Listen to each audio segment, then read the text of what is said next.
يسأل شيخنا أحسن الله إليكم: هل تدخل محبة الكافر لخلقه أو محبة الكافر لجودة لعبه أو حسن اختراعاته ضمن موالة الكفار المحرمة؟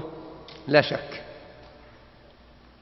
ما دام أن الكافر عدو لله، ما دام أن الكافر عدو لله، فعلى ما أستحلي بعض صفاته؟ قل ليته مسلم، لا يكون ما عنده من خفة روح وخفة حركة مما يغطي ما هو عليه من عداوته للإسلام. فقد قال الله: ولن ترضى عنك اليهود ولا النصارى حتى تتبع ملتهم. لا تحسن بهم الظن، اعرض عليهم الإسلام.